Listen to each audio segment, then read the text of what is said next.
না খেয়ে দিন প্রচারের কাজে নিজেকে দিয়েছ বিলিয়ে, তায়েফের কাফিরেরা চিনল না সে আলো, দুষ্ট ছেলেদের পিছু দিল লেলিয়ে। পাথরের আঘাতে ক্ষত বিক্ষত হয়ে সারা শরীর থেকে রক্ত ঝরে। হে রাসূল তোমাকে ভুলি আমি কেমন করে, হাজার ব্যথা বেদনার পরে। ফিরে আসনি তুমি আপন ঘরে, দিনের আলো তুমি ছড়িয়ে দিতে। চলে গেলে মদিনায় মক্কা ছেড়ে। হে রাসূল তোমাকে ভুলি আমি কেমন করে, হে রাসূল তোমাকে ভুলি আমি কেমন করে। ঠিক কি না? পাথর মেরে বিশ্বনবীকে রক্তাক্ত করা হলো। সূরাতুদ দোহার কেন্দ্রীয় আলোচ্য বিষয় হচ্ছে নিরাশ হবেন না, হতাশ হবেন না, হাল ছাড়বেন না। ভরসা রাখবেন কার উপর? মুমিনরা নিরাশ হয়, হতাশ হয়, হাল ছাড়ে নাকি ভরসা রাখে? কার উপর ভরসা? কার উপর? না নৌকার উপর? ধানের শীষ, নাঙ্গল, হাত পাখা, দাড়িপাল্লা? ভরসা থাকবে একজনের উপর। চিল্লায় বলেন তিনি কে? নিরাশ হওয়া যাবে না, হাল ছাড়া যাবে না, ভরসা রাখতে হবে একজনের উপর। চিৎকার করে বলেন তিনি কে? হতাশ যারা, ফ্রাস্ট্রেটেড আপসেট পিপল, তাদের জন্য, হতাশ ব্যক্তিদের জন্য এই সূরাটা একটা আলোকবর্তিকা, একটা আলোর মশাল। এই সূরাটা পড়লেই হতাশ ব্যক্তিরা মনে শান্তি পায়, আশা ফিরে পায়, দিক ফিরে পায়। ঠিক কি না? এই সূরাটা নাজিল হওয়ার একটা ব্যাকগ্রাউন্ড আছে, শুনবেন। বিষ্ণু ঈসা ইসলামের কাছে যখন ওহী নাজিল হতে শুরু করলো, বিষ্ণু ঈসা ইসলাম ওহীর কথাগুলো পৌঁছে দিতে লাগলেন। যাই নাজিল হতো বিশ্বনবী পৌঁছে দিতেন। বিশ্বনবী সাহাবাদের কাছে শেয়ার করে দিতেন, যেটাই নাজিল হতো তিনি পৌঁছে দিতেন, যেটাই। কারণ আল্লাহর আদেশ, ইয়া আইয়ুহার রাসূল বাল্লিগ মা উনজিলা ইলাইক, ও নবী আপনার কাছে আমি ওহী থেকে যা নাজিল করি সব পৌঁছে দেন, একটাও গোপন করা যাবে। আল্লাহর কাছ থেকে বিশ্বনবী যে সমস্ত মেসেজ, ইনফরমেশন, তথ্য, রেভেলেশন ওহী পেয়েছে, একটাও কি বিশ্বনবী গোপন করেছে? সব প্রকাশ করে গিয়েছে, সব শেয়ার করে গিয়েছে। বিশ্বনবী শেয়ার করতে লাগলেন। সকালে যা নাজিল হয় শেয়ার করেন, দুপুরে নাজিল হয় শেয়ার করেন, রাতে নাজিল হয় শেয়ার করেন, শেয়ার করতে লাগলেন। কিন্তু কি অবাক করা কাণ্ড, হঠাৎ করে এই ওহী আসার ধারাবাহিকতা আল্লাহ বন্ধ করে দিলেন। ওহী আর আসে না, আকাশ থেকে নতুন তথ্য আর নামে না। ঘটনা কি? ওহী আসে না কেন? তথ্য আসে না কেন? জিব্রাইল আসে না কেন? কোন বর্ণনা এসেছে 15 দিন, কোন বর্ণনায় 1 মাস, 3 মাস, এমনকি 6 মাস পর্যন্ত বর্ণনা পাওয়া যায় যে বিশ্বনবীর কাছে 6 মাস ওহী আসে নাই। বিশ্বনবী তো অবাক, ঘটনা কি? ওহী নামে না কেন? আর ওহী না আসলে তো বিশ্বনবী শেয়ার করতে পারে না। এতদিন যা আসতো বলে বেড়াতো, এখন আসেও না, বলতেও পারে না। কাফির মুশরিকরা বিশ্বনবীর গালি দিতে শুরু করলো, মুহাম্মদের রব মুহাম্মদের ভুইলা গেছে, মুহাম্মদের আল্লাহ মুহাম্মদের ছেড়ে দিয়েছে। বিশ্বনবীর চাচি আবু লাহাবের স্ত্রী উম্মে জামিল বলতে শুরু করলো, কি মুহাম্মদ তোমার শয়তানটা তোমার কাছে আসে না? না, শয়তান দ্বারা তিনি জিব্রাইলকে বুঝিয়েছেন যে তোমার জিব্রাইল তোমার কাছে আসে না। এভাবে সবাই গালমন্দ করতে শুরু করলো যে মুহাম্মদের আল্লাহ মুহাম্মদকে ভুলে গিয়েছে। বিষ্ণু ঈসা ইসলাম নিজেও হতাশ হয়ে গেলেন। কি রে, ওহী আসে না কেন? আমার কোনো ভুল হচ্ছে না তো? আমার কোনো অপরাধ হয়ে গেল না তো? আল্লাহ কি আমার উপর অসন্তুষ্ট হয়েছেন? আল্লাহ কি আসলেই আমারে ভুলে গেছেন? আল্লাহ কি আমাকে ত্যাগ করেছেন? তিনি কি আমার উপর রেগে আছেন? তিনি কি আমার উপর রেগে আছেন? আমরাও মাঝে মাঝে এরকম হতাশ হয়ে পড়ি। এরকম হতাশ লোক আছে না নাই? কিরে, আমার দোয়া কবুল হয় না কেন? আল্লাহ আমার ডাকে সাড়া দেয় না কেন? আমার জীবনে এত দুঃখ কেন? আমার জীবনে তো ভালো কিছু হয় না, খালি সব কষ্ট আমার কেন? এরকম আছে না নাই? এরকম হতাশদের জন্য এই সূরাটা একটা আলোকবর্তিকা, মোটিভেশনাল সূরা। আলহামদুলিল্লাহ পড়েন। বিশ্বনবীকে আল্লাহ আশ্বস্ত করলেন আর এই সূরাটা নাজিল করলেন আর বললেন, ওয়াদ-দুহা, ওয়াদ-দুহা। দুহা মানে আলো, দুহা মানে আলো, প্রভাতের সূর্য কিরণের শপথ। Look up, the sunlight, it's a very beautiful day out there. ও নবী হতাশ হবেন না, বেরোন, সকালের সূর্যটা কত সুন্দর, কি ঝলঝলে পৃথিবী। ফকফকে আর তকতকে, দেখলেই মনটা ভরে যায়, ঠিক কি না? দোহা, দোহা মানে আলো, আশার আলো, সম্ভাবনার আলো। আমাদের জীবনে আলোর দরকার আছে না নাই? আলো না থাকলে আমরা বাঁচতে পারবো? আলো লাগে বড় ভালো। এই আজকে আলো না থাকলে আমরা দেখা যেত? এজন্য কোরআনকে আল্লাহ আলো বলেছেন। কোরআনকে কি বলেছে? কিতাবুন আনজালনাহু ইলাইকা লিতুখরিজান নাসা মিনাল যুলুমাতি ইলান নূর। ও Muhammad, I've revealed this holy Quran unto you to lead the mankind out of darkness into the light. অন্ধকার থেকে লাইট, লাইট মানে কি? আলো, আলোর দিকে নেয়ার জন্য এই কোরআন পাঠিয়েছি। আবার বিশ্বনবীকেও আল্লাহ নূর, নূরের সাথে তুলনা করেছেন। আবার বিশ্বনবী আল্লাহর কাছে নূর চাইতেন, বলতেন আল্লাহ আমার ডানে আলো দাও, আমার বায়ে আলো দাও, আমার সামনে আলো দাও, পিছনে আলো দাও, উপরে আলো দাও, নিচে আলো দাও, আমার দেহে আলো দাও, আমার মাংসপেশির ভিতরে আলো দাও, আমার হাড্ডির ভিতরে আলো দাও, আমার জন্য তুমি আলো দাও। পড়ে না আমিন? এজন্য আলো ছাড়া বেঁচে থাকা অসম্ভব। আল্লাহ তাআলা আলোর নামে সূরা দিলেন, সূরাতুদ দুহা, প্রভাতের আলো, প্রভাতের সূর্য কিরণের শপথ, আলোর শপথ। সুবহানাল্লাহ পড়েন। এরপর আল্লাহ বললেন ওয়াল্লাইলি ইযা সাজা, আলোর শপথ, সকালবেলার সূর্য কিরণের শপথ। দ্বিতীয় আয়াতে আল্লাহ বললেন রাত্রিবেলার শপথ, যখন রাত্রিটা নিঝুম হয়, হয় নিস্তব্ধ, নিঝুম আর নিস্তব্ধ রাতের শপথ। তাহলে আল্লাহ আলোর কসম কাটলেন, তারপরে অন্ধকারের কসম কাটলেন, ঠিক কিনা? আলো দ্বারা মূলত আল্লাহ তাআলা ওহির আগমনকে বুঝিয়েছে, আর অন্ধকার দ্বারা আল্লাহ তাআলা ওহির অনুপস্থিতি বুঝিয়েছে। এটা দিয়ে আল্লাহ বুঝাতে চাইলেন, ও নবী, কাফির মুশরিকরা আপনারা গালি দেয়, ওরা বলে যে আমি আপনারা ভুলে গেছি, আমি আপনারা ত্যাগ করেছি, আমি আপনার প্রতি অসন্তুষ্ট। না না, আমি ইচ্ছা করে ওহি পাঠাই না, কারণ সব সময় আলো থাকলে ভাল লাগে না, কিছু সময় অন্ধকারের দরকার আছে না নাই? বুঝে শুনে উত্তর দিয়েন। 24 ঘন্টা আলো, 365 দিন খালি আলো আলো আরো আলো। যদি সূর্যের আলো সব সময় থাকে 365 দিন, ভাল লাগবে? রাতে ঘুমাবেন কেমনে? আবার সব সময় ঘুটঘুটে অন্ধকার, আলো নাই, ভাল লাগে? ক্ষেত খামারে চাষ করা লাগবে না, বাজারে যাওয়া লাগবে না। তার মানে আলোরও দরকার আছে, অন্ধকারেরও দরকার আছে। এটা দিয়ে আল্লাহ বুঝাতে চাইলেন, নবী, ওহি নাজিল করা যেমনি দরকার আছে, মাঝে মাঝে ওহি বন্ধ রাখা আপনার বিশ্রাম দেওয়ারও দরকার আছে। চিৎকার করে পড়েন আল্লাহু আকবার। এজন্য আল্লাহ বললেন ওয়াদ-দুহা ওয়াল-লাইলি ইযা সাজা মা ওয়াদ্দা'কা রাব্বুকা ওয়া মা ক্বালা ওয়ালাল আখিরাতু খায়রুল লাকা মিনাল উলা। সুবহানাল্লাহ পড়েন। ও নবী, প্রভাতের সূর্য কিরণের শপথ,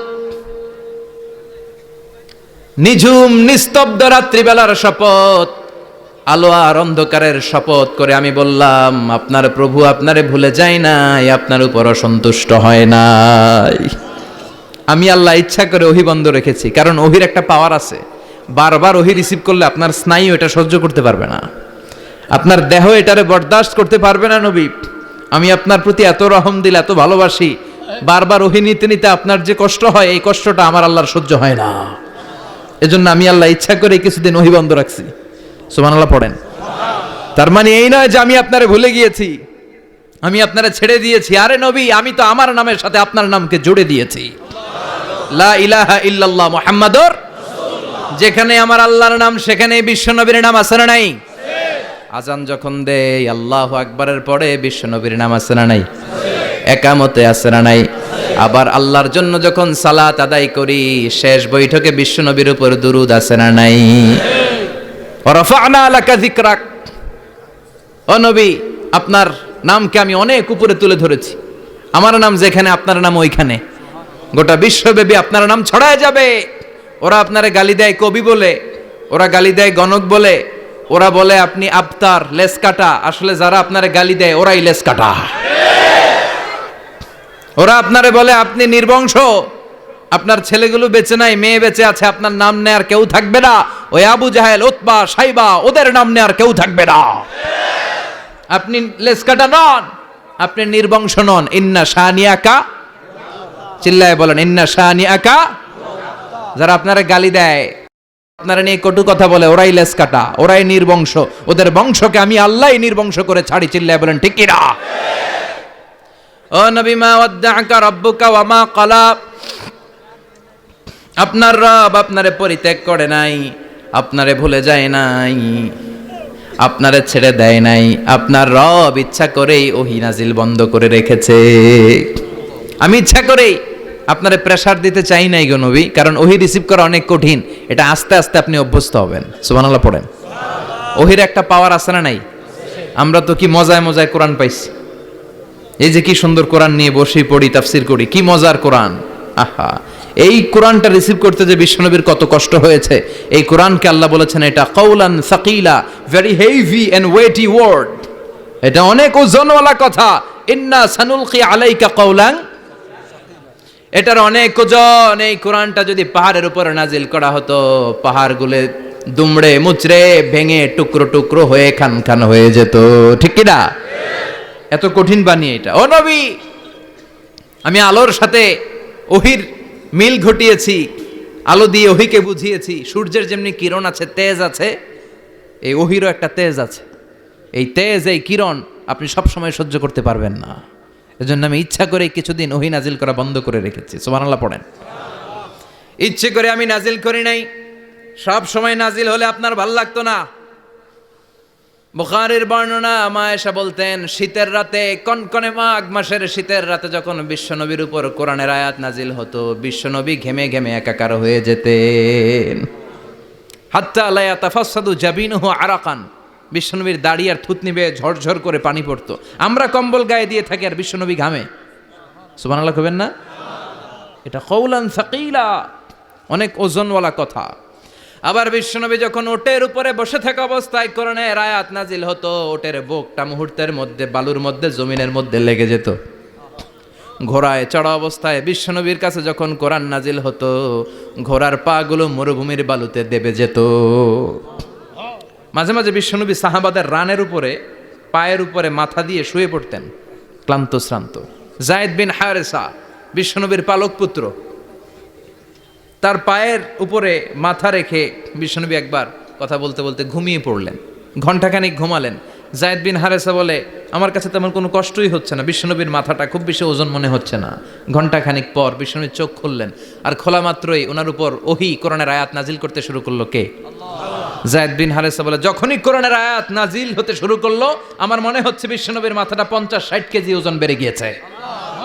বিশ্বনবীর মাথার ওজনে আমার পায়ের রান ফেটে যাবে, আমার পায়ের হাড্ডি ফেটে যাবে, আমার পাটা ভেঙে খান খান হয়ে যাবে মনে হচ্ছিল।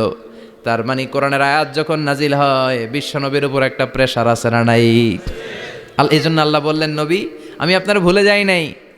কাফেররা যেমনি আপনারে গালি দেয় যে আমি আপনারে ভুলে গিয়েছি, আপনার উপর আমি অসন্তুষ্ট, নেভার, অসম্ভব। আমি আপনার উপর কখনো অসন্তুষ্ট নই, বরং আমি ইচ্ছা করি আপনার উপর থেকে প্রেশার কমিয়ে দেওয়ার জন্য কয়েকদিন ইচ্ছা করে আপনারে ছুটিতে রাখছি। সুবহানাল্লাহ পড়েন। যাতে করে আবার এনার্জি গায়ে নেওয়ার পরে নতুন করে কোরআনের আয়াত রিসিভ করার জন্য আপনি সক্ষম হন। চিল্লায় পড়তে হবে আল্লাহু আকবার। এজন্য আল্লাহ বললেন, ওয়াদ-দুহা ওয়াল-লাইলি ইযা সাজা মা ওয়াদ্দা'আকা রাব্বুকা ওয়া মা ক্বালা ওয়ালাল আখিরাতু খায়রুল লাকা মিনাল উলা। এরপর আল্লাহ বললেন, নবী ওয়ালাল আখিরাতু খায়রুল লাকা মিনাল উলা, and verily indeed the hereafter is far better for you than this dunya. এই দুনিয়ার চেয়ে আপনার জন্য আখিরাতটা অনেক দামি। খায়রুল লাকা মিনাল উলা, এই দুনিয়ার চেয়ে আখিরাতটা অনেক শ্রেষ্ঠ। এতে আল্লাহ বললেন দুনিয়ার চেয়ে আখিরাত শ্রেষ্ঠ, আর এক আয়াতে আল্লাহ বললেন দুনিয়ার চেয়ে আখিরাত হলো স্থায়ী, ঠিক কি না? বাল তু'থিরুনাল হায়াতাদ দুনিয়া ওয়াল আখিরাতু খায়রুন ওয়া আবকা। তোমরা দুনিয়ার জীবন নিয়ে পাগল পাড়া হয়ে থাকো, আল্লাহ বললেন দুনিয়ার জীবনের চাইতে আখিরাতের জীবন শ্রেষ্ঠ এবং স্থায়ী, ঠিক কি না? কার কথা? দুনিয়া স্থায়ী না আখিরাত স্থায়ী? দুনিয়া শ্রেষ্ঠ না আখিরাত শ্রেষ্ঠ? কিন্তু আমরা কোনটার পিছনে দৌড়াই? খালি দুনিয়া দুনিয়া। দুনিয়া কে মজা লে লো, দুনিয়া তোমারি হ্যায়, কিন্তু জান্নাত কে মজা লে লো, জান্নাত তোমারি হ্যায়, ওইটা কয় না? আছে না নাই? দুনিয়ার পেছনে পাগল হয়ে আমরা পড়ে থাকি। এই দুনিয়ার জীবনটা একটা মায়াজাল, এটা একটা মরিচিকা। এই মরিচিকা, এই ধোঁকা, এই লালসা আর এই মায়াজালের পেছনে আমরা ছুটছি। ছুটতে ছুটতে হুট করে একবার কবরের ভিতরে ঢুকতে হবে। কথা বলেন, তখন আমাদের টনক নড়বে। এজন্য দুনিয়া মুমিনদের জন্য শ্রেষ্ঠ আর স্থায়ী জায়গা নয়। মুমিনের আসল জায়গা হচ্ছে আখেরাত। মুমিনের শান্তি আর কল্যাণের জায়গা হচ্ছে আখেরাত। জান্নাত হচ্ছে মুমিনের শেষ ঠিকানা। চিৎকার করে বলেন ঠিক কিনা? সেটাই বিশ্বনবীরে বললেন, নবী কাফির মুশরিকদের কথা আপনি কান দিবেন না, ওদের কথায় হতাশ হবেন না, নিরাশ হবেন না, হাল ছাড়বেন না, ভরসা রাখবেন কার উপর? সজীব হবেন, এনথিউজিয়াস্টিক এন্ড এনার্জেটিক হবেন, আপনি এনার্জি ফিরে পাবেন। আলহামদুলিল্লাহ পড়েন। এরপরে বিশ্বনবীর আরো খুশি করার জন্য আল্লাহ বললেন, ওয়ালা সাউফা ইউতিকা রাব্বুকা ফাতারদা। ও নবী, অচিরে এমন এমন জিনিস আমি আপনারে দান করব, এগুলো পেয়ে আপনি খুশি হয়ে যাবেন। কে বলে? কারে বলে? শুনতেছেন? বুঝতেছেন? কষ্ট হচ্ছে না তো? ওয়ালা সাউফা ইউতিকা রাব্বুকা ফাতারদা। অচিরেই এমন এমন জিনিস আমি আল্লাহ আপনারে দান করবো। ওরা আপনারে গালি দেয়, ওদের কথা আপনার মন খারাপ, আপনি হতাশ, ভয় পাবেন না নবী, হতাশ হবেন না, নিরাশ হবেন না, আমার উপর ভরসা রাখেন না। এমন এমন জিনিস আমি আপনারে দেব, ফাতারদা, ওগুলো পেয়ে আপনি খুশি হয়ে যাবেন। সুবহানাল্লাহ পড়েন। আল্লাহর কাজই হলো বিশ্বনবীরে খুশি রাখা। Verily I'm gonna give you something that will make you happy. এমন জিনিস আপনারা দিব নবী, আপনি খুশি হয়ে যাবেন। আল্লাহর কাজই হচ্ছে বিশ্বনবীর খুশি রাখা। যেখানে বিশ্বনবীর মন খারাপ, ওইখানে বিশ্বনবীর আল্লাহ আছে না নাই? বিশ্বনবীর উপাধি দিয়েছেন আল্লাহ হাবিবুল্লাহ। কি দিয়েছে? আর সৈয়দনা ইব্রাহিমের উপাধি খলিলুল্লাহ। দুইজনই আল্লাহর প্রিয়, দুইজনই উলুল আজমি মিনার রসুল। কিন্তু খলিল মানেও বন্ধু, হাবিব মানেও বন্ধু। খলিল মানে এমন বন্ধু যেই বন্ধু আল্লাহরে খুশি করার জন্য কাজ করে, আর হাবিব মানে এমন বন্ধু যেই বন্ধুরে খুশি রাখার জন্য আল্লাহ নিজেই কাজ করে। কি শান, কি মান এই নবীর! আর ওই নবীরে গালি দেয়, এগুলো জাহান্নামের নরকীট আর পিতৃ পরিচয়হীন জারদ সন্তান। As a father, as a teacher, as a commander, as a lawgiver, as a lawmaker, as a reformer of the society, Muhammad is the superman of the world. উনি সুপারম্যান, উনি অসাধারণ ব্যক্তিত্ব, আনপ্যারালাল পার্সোনালিটি। ওনার জীবনী নিয়ে পড়া শুরু করলে এটা শেষ হয় না। বিয়ন্ডলেস, বাউন্ডলেস, বটমলেস, এটা তলাবিহীন সাগর। বিশ্বনবীর জীবনী একটা সাগর, কিন্তু সাগরের কি নাই? সুবহানাল্লাহ কইবেন না? এই বিশ্বনবীর খুশি রাখা কার কাজ? যেখানে বিশ্বনবী হতাশ, যেখানে বিশ্বনবীর মন খারাপ, বিশ্বনবীর মন ভালো করে দেয় কে? এজন্য আল্লাহ বললেন, ওয়ালা সাউফা ইউতিকা রাব্বুকা।